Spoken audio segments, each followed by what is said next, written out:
Daniel says perfect. Great. A little mushroom coral tucked under there.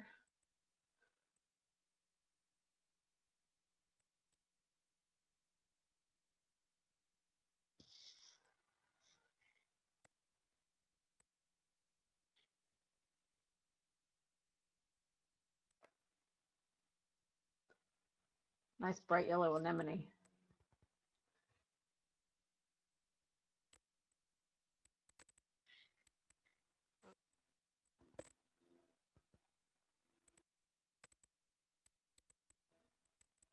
Perfect light distance. So I need some mid-lights.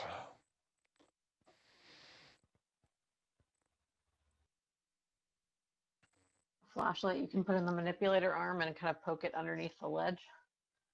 What's that? What was that? A I light? said a flashlight you can pick up with the manipulator and hold under the ledge. Our next minut's going to have a built-in flashlight and camera. Really? Oh, Is the wow. shilling ones? Yeah. They have that? Daniel says he's not seeing any of the species he's looking for, so we can zoom out and move on. Okay. And I would like a Niskin here right before we take off. So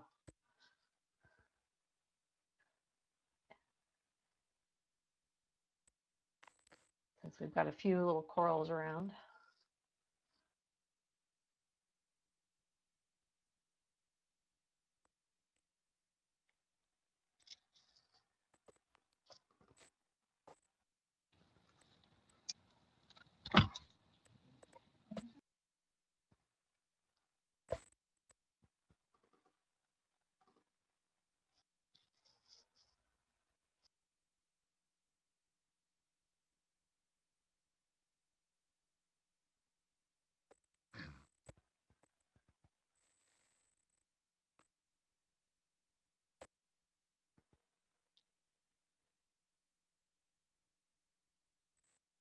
Alright.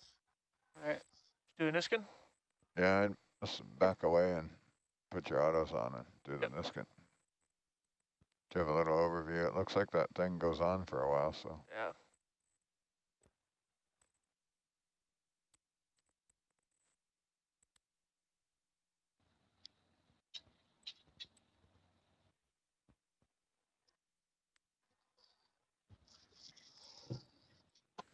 Back away and light it up. We can see in Argus what's happening.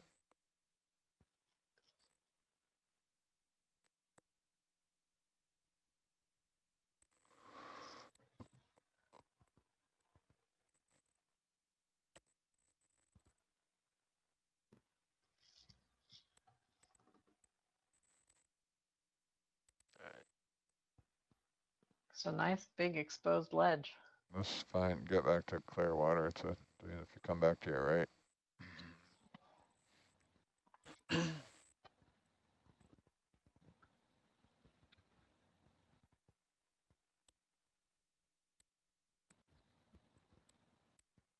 Yeah, it goes on for at least 20 meters in our sonar off to the left.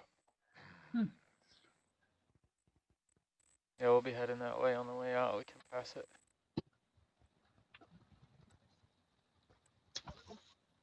Okay, come to your right another couple subwits. So get out of the dust.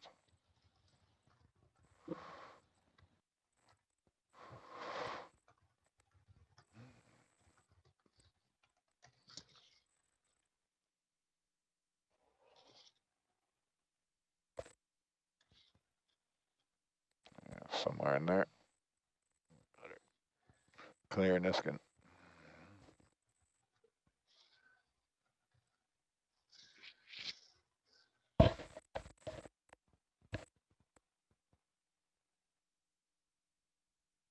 Porch light? Ribbit it.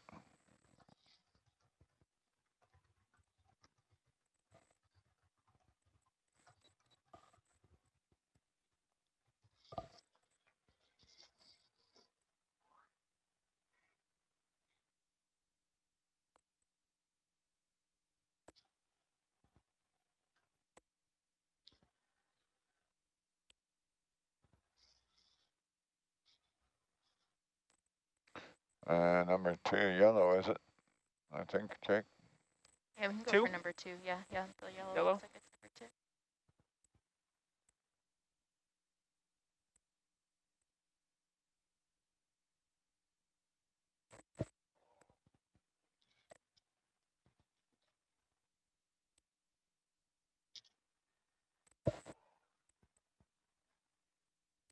For those watching at home, Laura Francis is going to be joining us here on the V-Link at 3 o'clock, and she's going to be opening up the comments section on the Nautilus Live webpage for live questions. So if you've been wanting to ask a question, starting at about 3 o'clock will be your chance.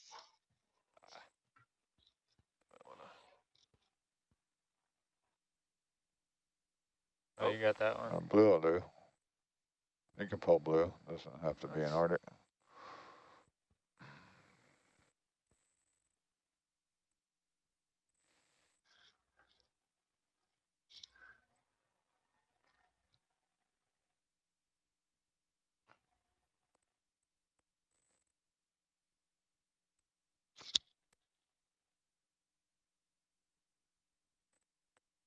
All right, 3, 2, 1, Niskin.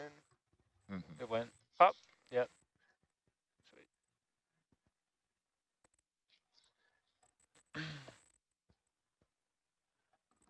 The countdown shows me that I've got about 3 seconds of video lag, so I'm reloading.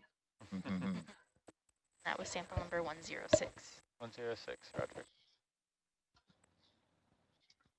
That was the azimuth. What was that? The shakiness there was your azimuth function. So I got to do what you were saying again with the. Yeah, you're up in the air. Yep.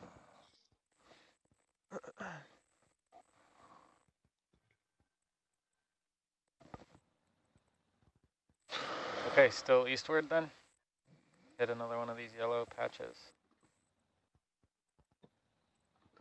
Yes. Yeah, follow that ledge. Moving east?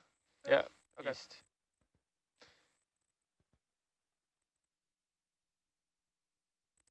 Bridge nav.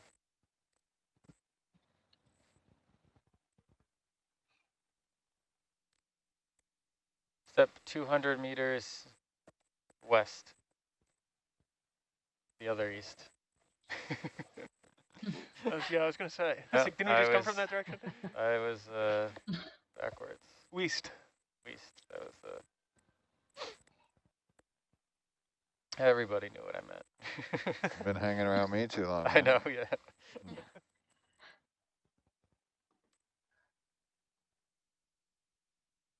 And once we get moving again there, we could go ahead and start another transect probably. Sure. We're into the rock a little.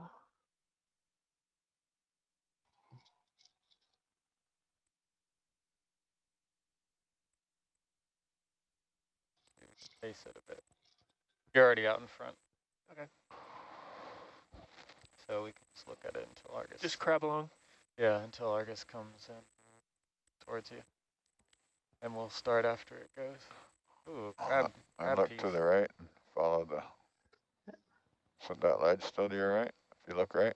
Yeah, it should be. It kind of goes north, though. We're going west. Yeah, but you can go any direction you want on any heading you want. So look at the feature. See your sonar. Yeah, follow that till you can't. Okay. We're eventually trying to get down to this patch here. So this is why I don't want to go too. I don't want to take it too far. I'm gonna tilt up just a little. Roger.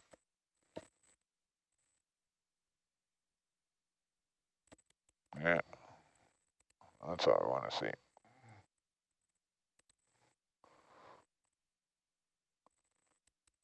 Interesting looking sponge there on the right. Bottom right?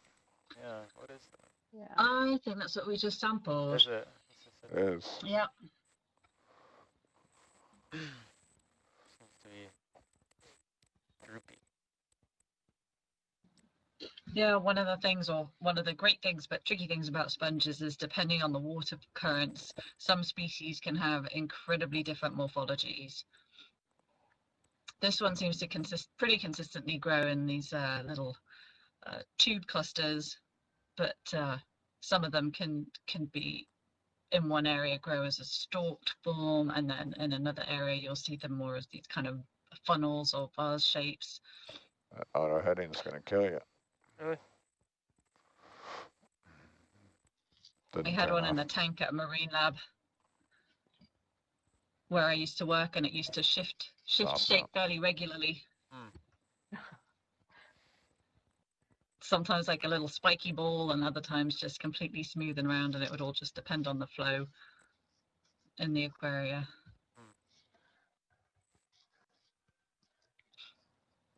It survived a few open days in the touch tank, which is quite unusual. Oh. Is that why the kids the, playing with it? Uh-huh. Nice. It's so good for education and outreach, but yeah, for some reason there's just like, I think, an innate urge to sort of stack things.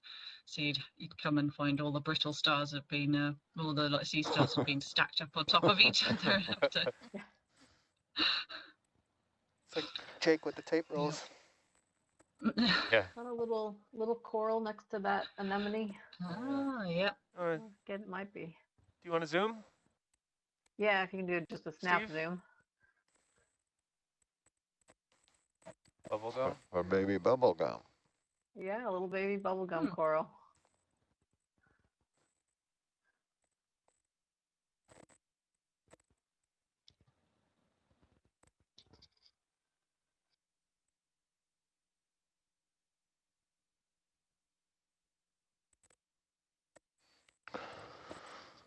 We can zoom out.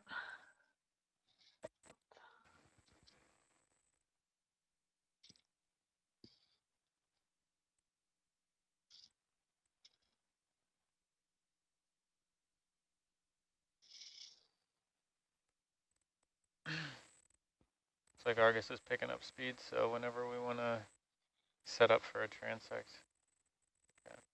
All right.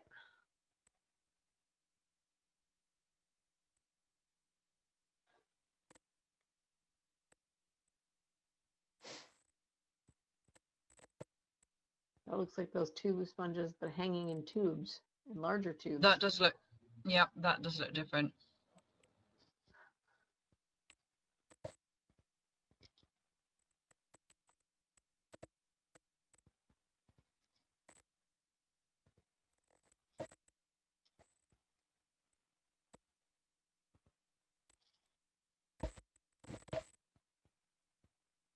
A little more bubblegum coral, bright pink dots.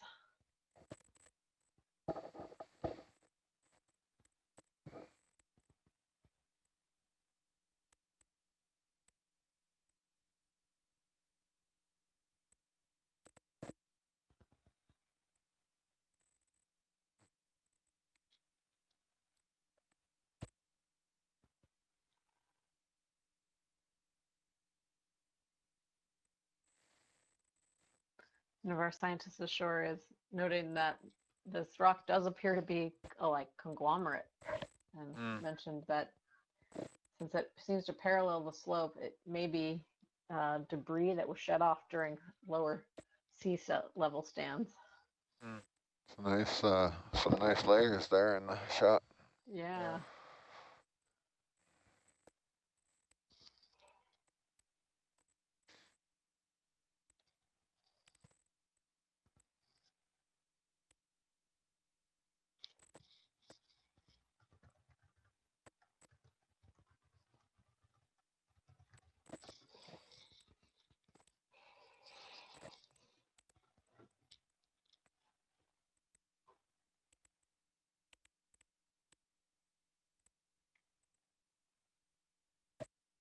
Have to play with your distance and heading to keep the light on it, to keep getting shadows there.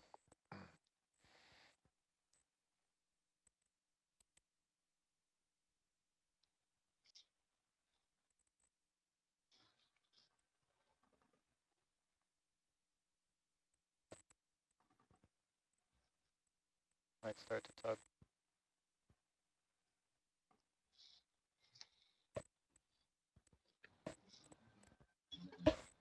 Catch that, Jacob? Beautiful ledge. All right, at the end of my leash.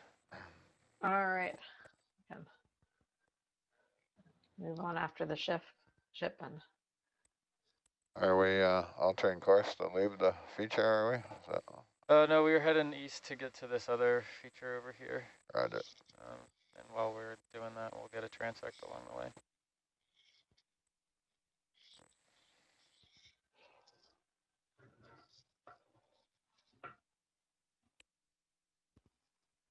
East or west? West. West. Sorry, I keep saying east every time. West. Yeah, I don't know what flipped around. Military east. Oh, Yeah. I think I'm going the wrong way. Oh, that's good, yeah. You'll just need to get back closer Yeah, to Argus. yeah. I gotta just turn a little southeast. Yeah, Southwest. yeah. Now you got me doing it. Man, it's like backwards today. Oh, jeez. the east if you just go, or west if you just go a couple 100,000 miles.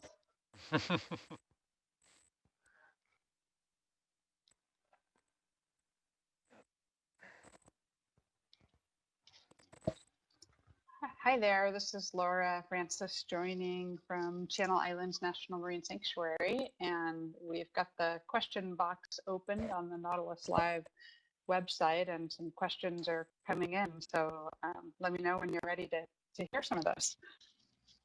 All right, thank you, Laura.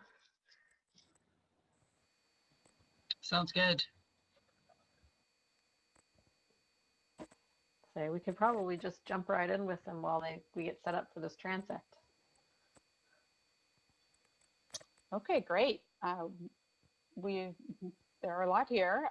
There's a question that says, are brittle stars far. the most abundant visible animal? I don't know about officially, but I would say yes, probably. The echinoderms are one of the Argus most up there. Yeah. numerous animals. There it is. That's where I want to be. In the deep sea, and we do see a lot of them. If you watch particularly on the mud bottom, you'll see just these little arms coming out of the mud, and all of those are brittle stars.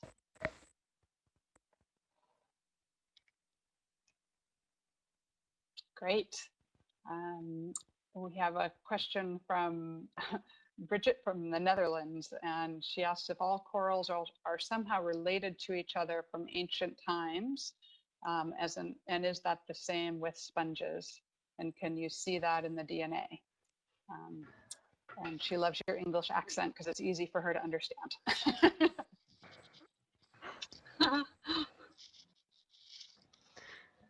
So all corals are in the cnidarians, which also includes the anemones and the jellyfish you see. And so they are all distantly related. All of the octocorals, the sea fans, are more closely related to one another than they are to the stony corals, which are the corals you would see in a store, like a reef. They're reef-forming corals. They grow a hard skeleton, but they are distantly related. We can tell that genetically if we look at the right markers. They'll be shared across those groups, and we can Dragon, aren't actually I?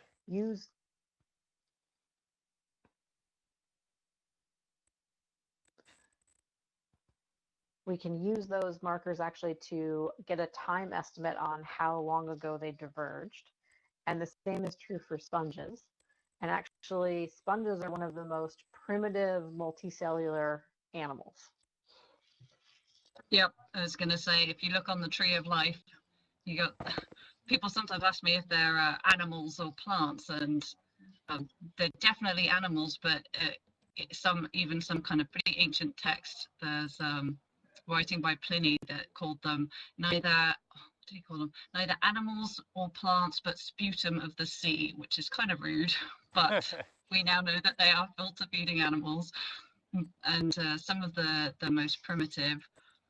And yeah, I like the corals too. You have different types. You have 3 different kind of main groups. You have the glass sponges, which we see a lot down in the deep sea, the demo sponges that are the most kind of numerous group of sponges, and then some calcareous sponges as well, which are kind of rarer and we don't tend to encounter so often.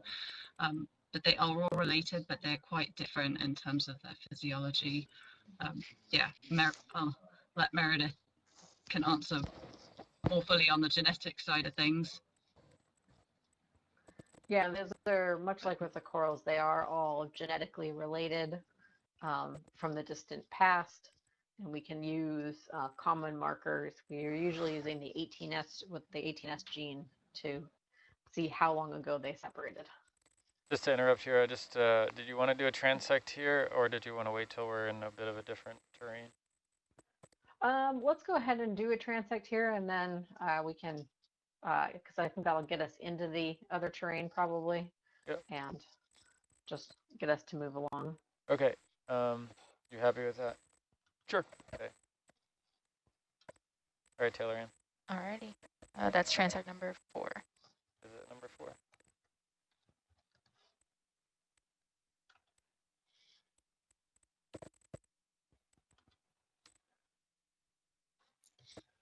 All right. There's a question here that's probably for, I'm guessing this would be for one of the Herc or Argus pilots or someone else who's on board the ship and spent a lot of time on the ship, asking if you've ever observed the effects of an earthquake on the seabed while on a dive.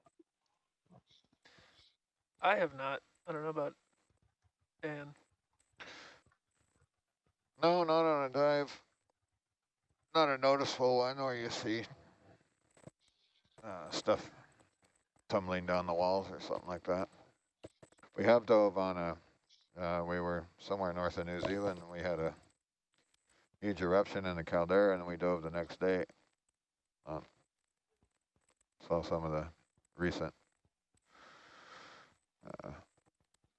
disruption from the effects of the eruption. So one whole side of the caldera was not diveable because of the visibility, but the other side was a kind of a fresh landslide. So a bit scary because the slope's really unstable. Yeah, I can imagine that. Related to that, this map that we're driving on right now was from 2018, and we had already mapped this area, this whole Santa Cruz Canyon in 2016, but there was an earthquake. The epicenter was somewhere offshore nearby, and they wanted to remap this area to see if there had been any slope failures or if we could resolve anything, any change. And if I recall, no, there was not really any observable slump scarring or anything like that. I remember hearing about that earthquake. Yeah. There's some questions for Abby and Meredith about what brought you to study marine biology and oceanography, and sort of what are the requirements to be able to do the job that you're doing right now. Sure. This is Meredith. I've been interested in marine science since I was very, very young. So when I went to college, I pretty much only applied to universities that had marine science programs. And initially I thought I was going to do kind of marine biology, work in the tropics, study coral reefs. And instead I got a degree in oceanography and started working on phytoplankton and got into using genetic tools to study phytoplankton. I had the opportunity to work in a lab at the University of Washington as an undergraduate and get into doing like the hands-on genetic work, and so kind of changed focus. And so ever since then I've been using genetic tools to study how marine organisms interact with and adapt to their environments. And over the course of my career I've been able to work on everything from plankton to salmon to doing some work with marine mammals. And for the last 8 years I've been really focused on the deep sea corals and sponges, and that's become my primary focus, and I find it really interesting. You do need a lot of science background. And then, there's a lot of different specialties you can diversify into, everything from chemistry to physics to engineering to biology. So I would go into it with an open mind and just explore it a little and pick a focus that interests you.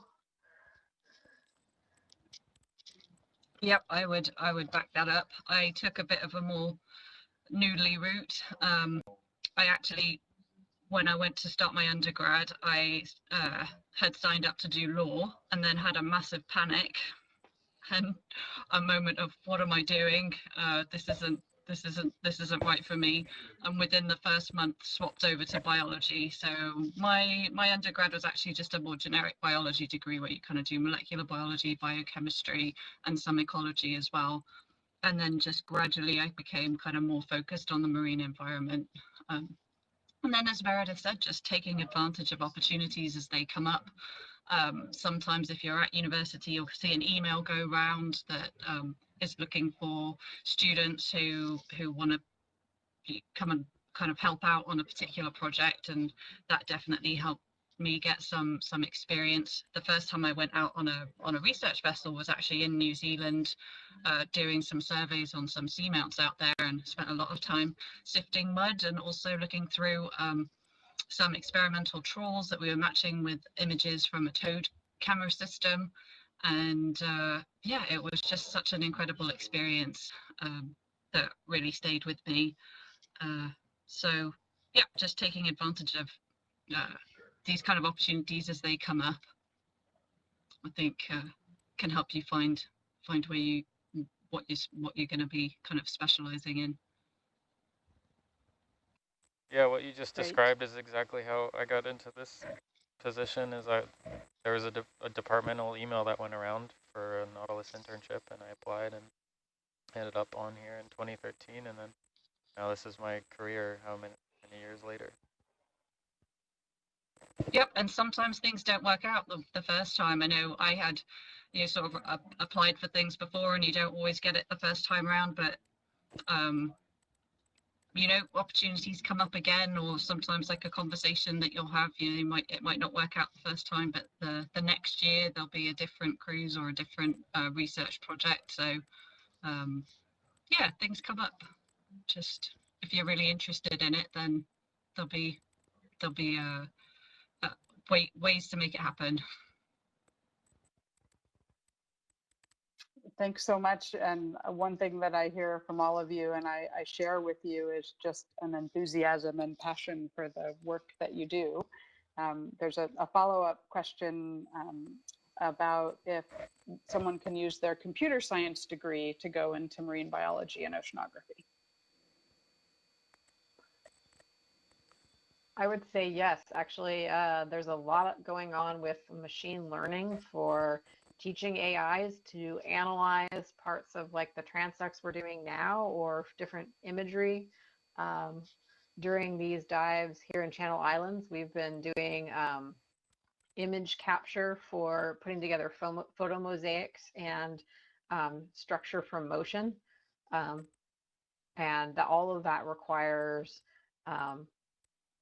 software to put it together and to analyze it and to further develop those tools. So I would say, yeah, there's opportunities for computer science to go right to parallel and help out and do research in oceanography. Yep, Yeah. I can think of about 5 projects just off the top of my head. I know that NOAA has they're trying to develop machine learning to do electronic monitoring, so installing systems kind of on fisheries vessels to be able to see which fish are coming up in the catches. At our lab, we've been developing a detector for rockfish to use on AUV images. There's the Marine Mammal Laboratory as well that are looking at various different types of imagery to get surveys of marine mammals like seals and up in the Antarctic.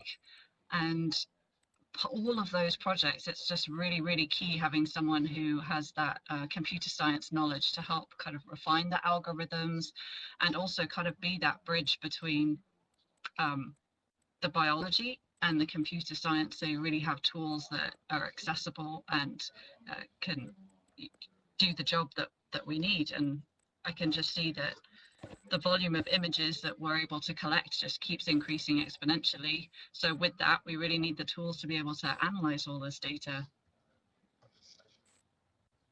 Yeah, less on the hard science side, but more on the science facilitation and engineering side. There's a lot of computer science and programming that goes on behind the scenes to make all this stuff work that we're you know, using to like I said, facilitate the science. So the ROVs and all that. Computer's driving the vehicle right now. Yep. 12 computers on 3 different networks with at least 4 different operating systems, just in this van. So I hear a resounding yes to that question. Pretty much. With lots of Yes, huge yes. lots of great examples there.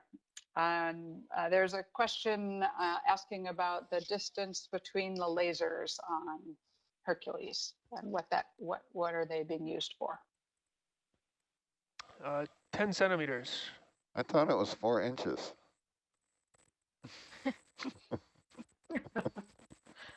10 centimeters is about 4 inches, so yes.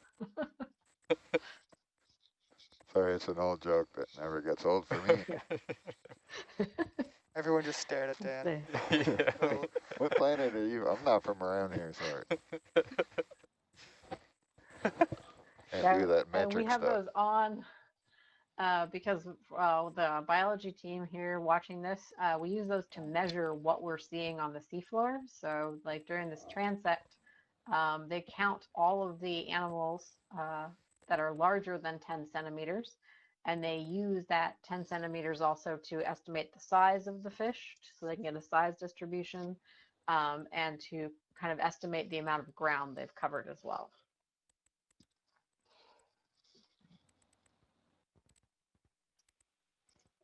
Great. Lots of questions rolling in here. There's another one on how does marine biology and other types of biology interconnect to study the ocean?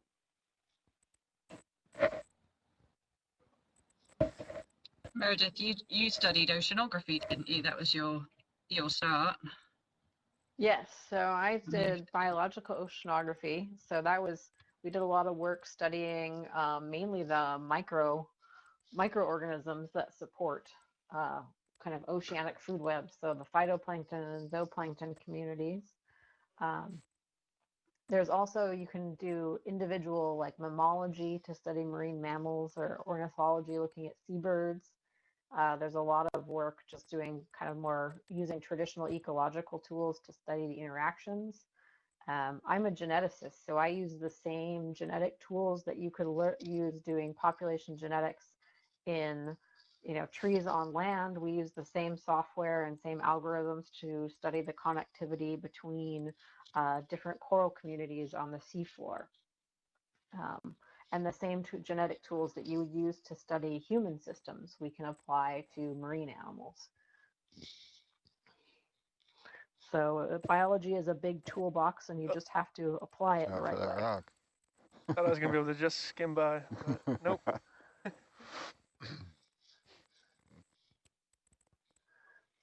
Okay, I have kind of a technical question. I'm guessing this is from a scientist asking where they can find more information on taxa name changes, like with Bathypathes and Alternapathes. I recommend the WORMS sites, which is the World Register of Marine Species online. It's got a number of taxonomists who focus on each group who are members and help support the site and do reviews. And it basically, if you can go to any marine family, and it will list the current species names, but it also lists the changes and has a little parentheses to tell you whether or not that name is no longer recognized. And another great resource is the Biodiversity Heritage Library, which is an online resource where a lot of museums are digitizing their taxonomic literature. And so you can actually get the taxonomic keys with the species descriptions and name updates through that site. Yeah, I'd say that in addition to sites like WORMS, for the real fanatics of any particular group, there's usually a database for that. So for instance, for the sponges, you have the World Porifera database, which is maintained by sponge scientists, and you can find links on there to papers and species descriptions. or for fish, for instance, you can look at fish base as well as good, because you often have images of the species too, and some links and information about the species ecology. And often those kind of specific group databases link up to worms. I know that Well Peripheral database does, so worms will get the updated taxonomy information from a Well Peripheral database. And if you're specifically interested in corals and sponges, the Deep Sea Coral Research and Technology Program through NOAA publishes, at this point it's just a coral list, although they are hoping to add sponges at some point, a list of all the known taxa in each of the geographic regions that NOAA supports. And they try to update that annually to keep the names updated. Thank you so much. I'm learning some new things here today too. So I'm writing down those resources. We have a question about, is there anything really unusual that you found so far on this mission? Something unexpected?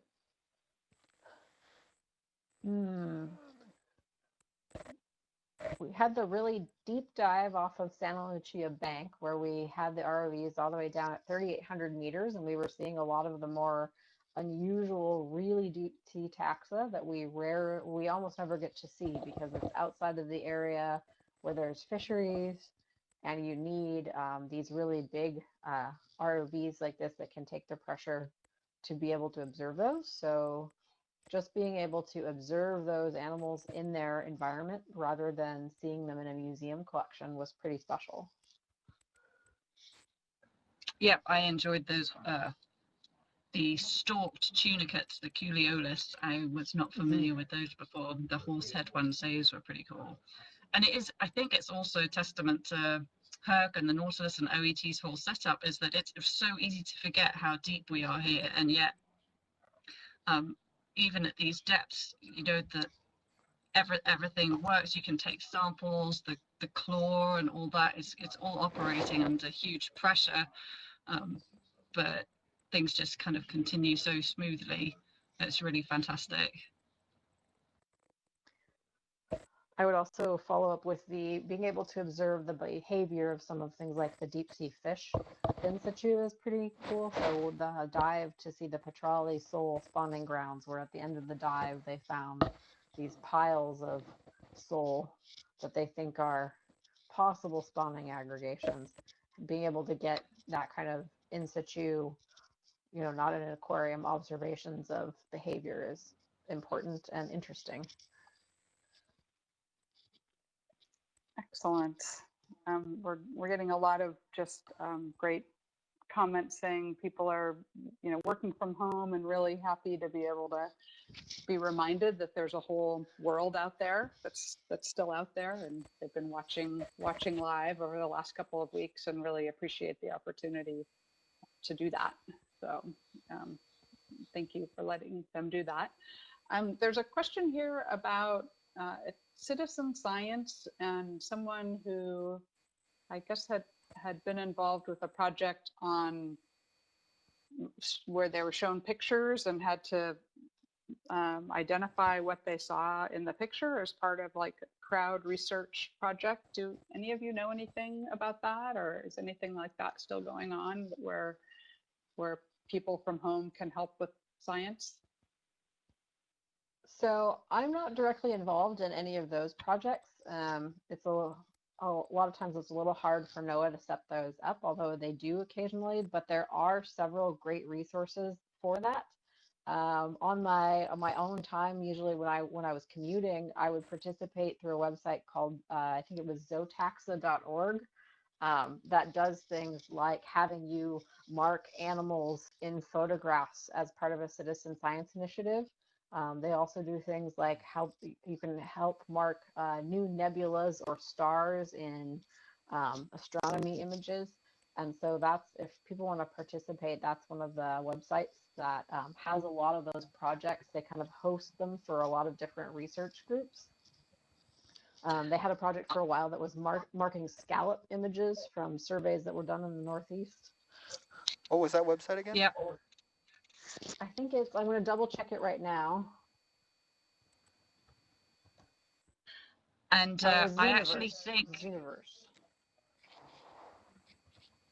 I believe that actually the Pacific Islands Fishery Science Centre actually have a project that's where they are currently asking for annotations of mouse camera imagery. So the mouse are drop cameras that they're using to monitor the big 7. So there are 7 major commercial fish species. So I'm just going to see if I can find a link to that, because I remember this came up in a little AUV the AUV that I work with is co-owned by the Pacific Island Centre, and this came up during our conversation that they'd had quite a few annotations done already.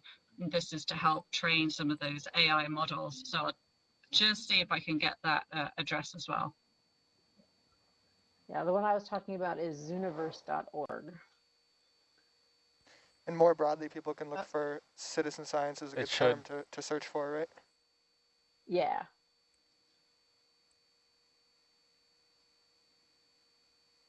Great. I'm seeing there's some comments in the box about Zoomiverse being a great resource as well. Thank you for that. Have you ever run across shipwrecks on your explorations? Yes. Sometimes we are, the mission is to dive on a shipwreck, and other times we're mapping and we'll find one. And sometimes we'll be able to visit it. We haven't, I don't think that's not any for this year, not any this season, but last year we were looking for 2 different planes from around the same era, from the 1930s, in the remote Pacific.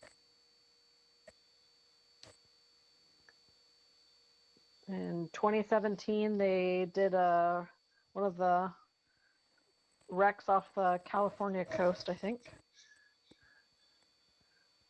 Yeah, I always get the ship wrong. We've done a few. We did the Coast Trader, which I think is off of either Washington or Oregon up there. Yeah, that was 2016 off the coast of Washington.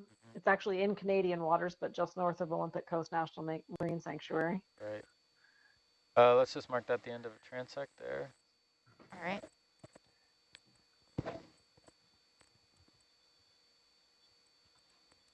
And before we continue on with the conversation, I just want to zoom out on HYPACK and we can take a look at the general path. I don't know if Lizzie's still on or y'all want to just take a look. So let me turn off the contours here. So you can see we're kind of heading in this west direction or east, depending on who you ask. And that's following this yellow, slightly steeper slope. Or what we could do is just go kind of directly upslope if you want to interrogate this darker bit. Otherwise, west and then north and then over. We could cross diagonally across it if you like, but it's kind of up to you. About how far away is that blob of red? Which one? The big. Just above BH. Yeah. Yeah, but just above BH, right? That's about 1 kilometer away, straight. Okay. Why don't we continue just kind of crabbing west along this contour, because we are kind of moving in and out of these bands of rocks in the steeper terrain. Right. And then whoever takes over on the next watch can decide if they want to turn straight north, just because we're only 30 minutes out from watch change. Sure. Oh yeah, didn't even realize that. Okay, yeah. So we'll continue on west, and we'll stay at the same speed, so we'll have time to look at these rocks here and there. Yeah, that sounds good. Okay.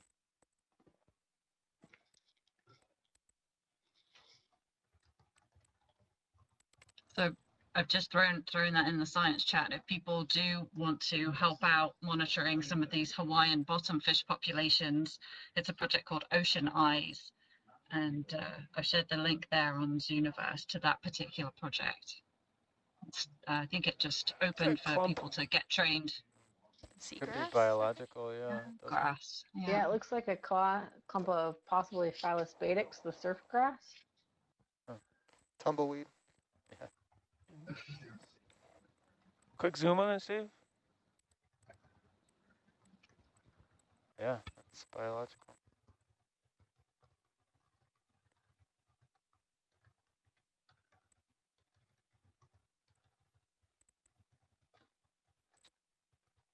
Some polychaetes down there.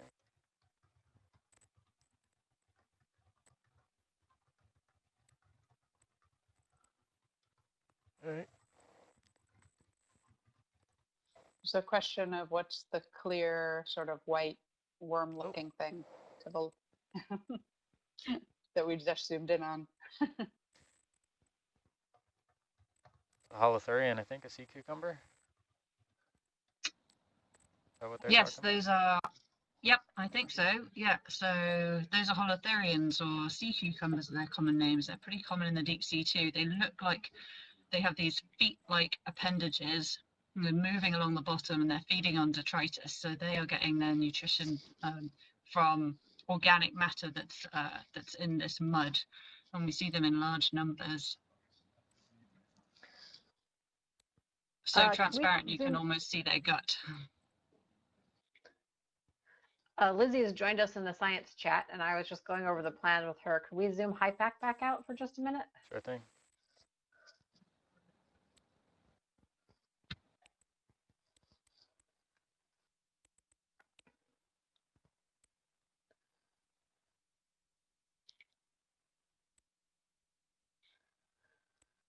So Lizzie, we are currently moving basically due west into this bright yellow patch. And then the plan was from there to just shoot north, straight north to hit that red. Waiting for her to respond in science chat. But we could switch and move diagonally if you'd rather do that.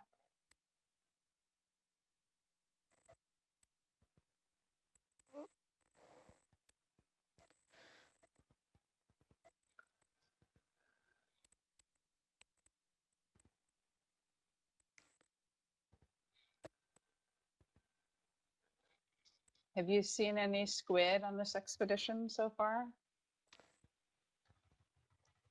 Lots of little ones. At last dive, yeah. Yeah, they were swarming. We were at a shallow dive, Hundreds of them. so it was kind of ones that are closer to the surface.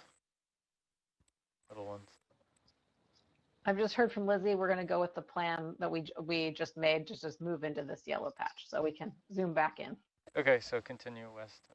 Roger. Yeah, continue west. Roger.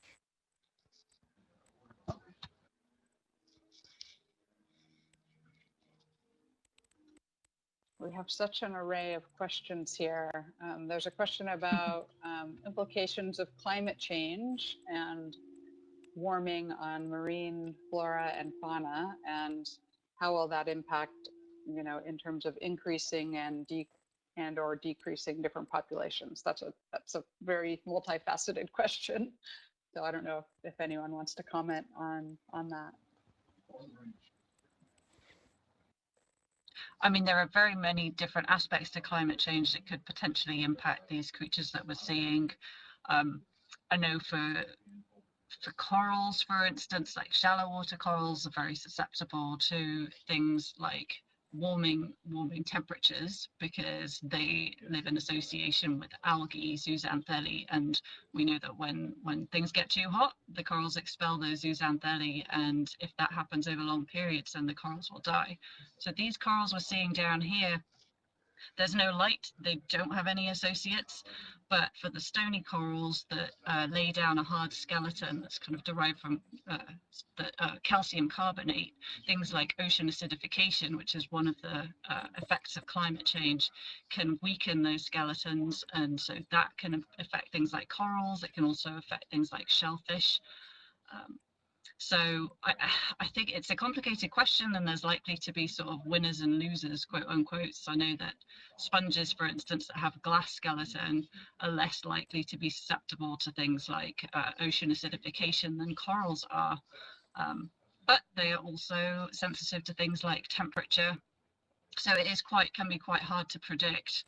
And it's the more data we have, the better we'll be able to kind of anticipate what some of those changes might be, and yeah, also kind of provide some warnings as to things, you know, changes that might not be in our interest, because you can have knock-on impacts, even though you might not anticipate it. Effects on one group of species can affect others. That's a bit of a rambly answer. There are some impacts that they're concerned about for deep sea corals. Things like there's concern that the oxygen minimum zones can expand, and how that will impact corals. And then some of these corals, while they're deep water here, can come up much more shallow in areas like Alaska and British Columbia when they're further north. And so some of the species up there have broader depth distributions and can be more directly impacted by temperature fluctuation.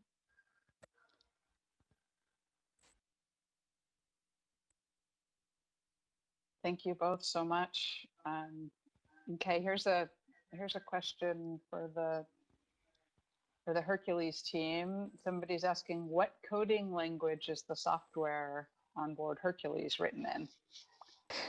Do you know, Dan? Do you know what the software language for the I think it's Hercules GUI is? C? C, one of the C's.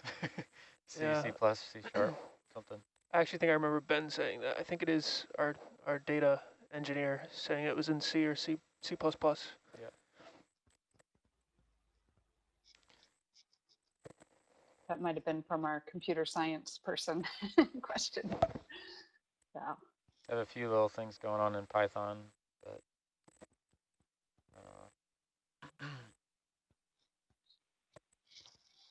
It's a really interesting ledge feature there. The script's running on this boat in every language you can dream up. yeah, probably. Yeah. Some even that were probably dreamt up.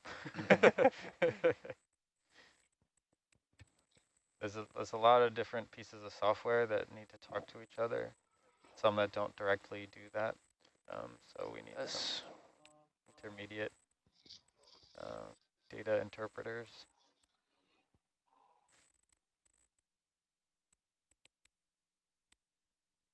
I don't know if it's the same with Herc. Oh, sorry. Oh, just the white that we're seeing, that's kind of between the sediment and the rock, the little white layer.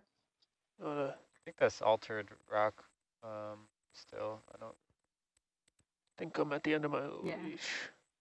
Yeah. So there seems to be a bunch of these layers, so maybe come back down, yeah. And then following the next one. Yeah. Yep. You're not at the end of your leash. I backed up a little bit. Seems a little tight there. 20 meters away. 25 at the most.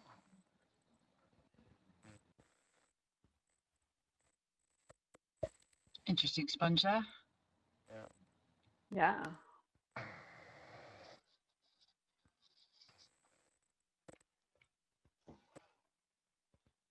Have you ever seen sperm whales It or probably other feels whales? tight because it's the current streaming up. or streaming, right, yeah. And you're moving. Yep. We saw a sperm whale in Gulf of Mexico. Actually, Hercules saw it on the way down. There's a really great video of that somewhere on YouTube on the Nautilus channel, EV Nautilus, or Nautilus Live. Can't remember which the YouTube channel is. And at the surface, we've seen a bunch of different types of whales just over the years. Different bodies of water.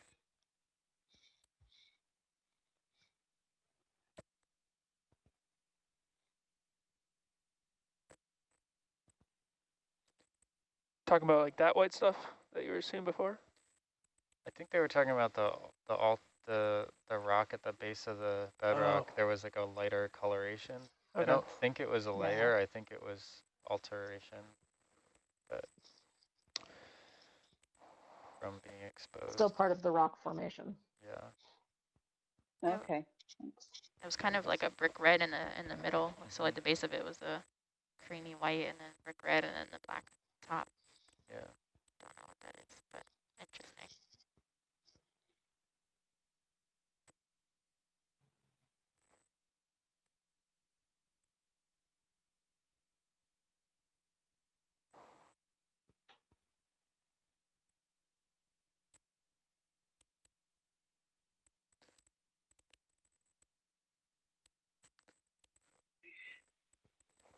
So there's someone watching the broadcast who said that, thank you for all this conversation. It's having them rethink their major, sticking with computer science and then doing marine biology, oceanography when they graduate.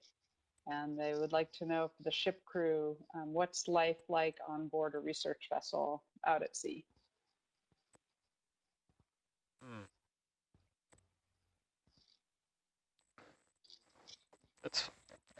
I don't know, it's a lot of fun.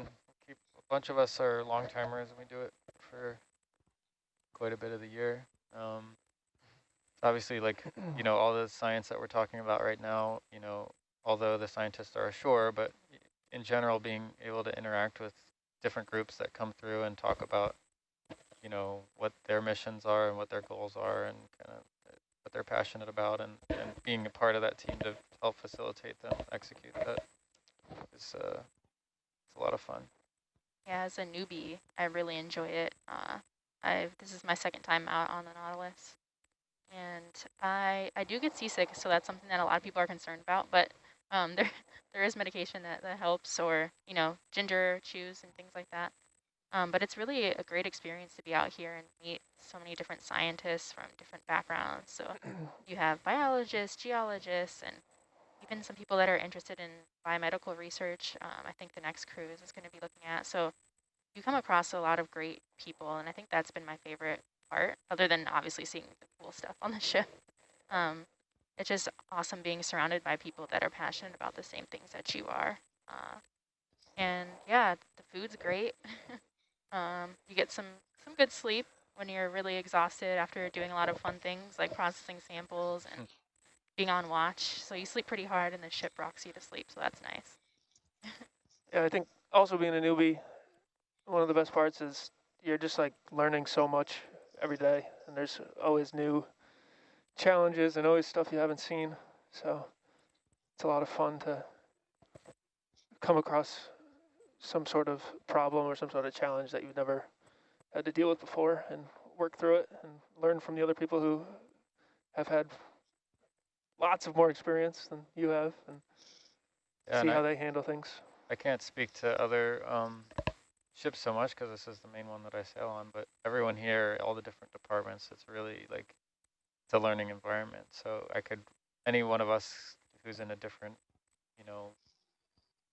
field could walk up to someone else and ask about, let's say a scientist walks up to the ROV team and starts to ask about, hey, what's going on inside of this, piece of machinery, and vice versa, and everyone's open to talk about it and kind of share the knowledge. It's a lot of fun. Yeah, and I just want to add that you don't necessarily need a biology degree or a geology degree. I came from a filmmaking background, and that's kind of how I got into the video side of this. And I did always seek out wildlife and science filmmaking opportunities. And the other video engineer, one of the other video engineers on the ship, Marley, she has a journalism degree, I believe.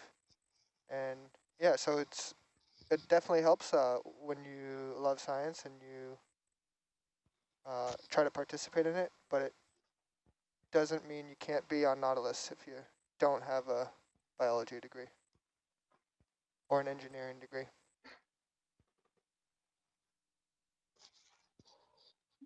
Thank you all so much for sharing all of that.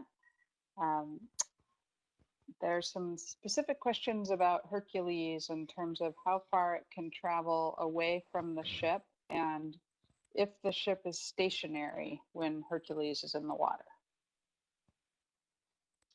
Well, so we have a two-body ROV system. So we have the ship at the top, and dangling on a steel cable is Argus. That's the one you can see on channel 2, looking down at Hercules. So Argus is kind of eyes in the sky. It's also a weight that decouples the ship's motion from Hercules. So that heavy steel cable, Argus can't move around side to side. We have to move the ship to wherever we want Hercules to go. So we put Argus where we want, in the general vicinity of where we want Hercules to go. And then attached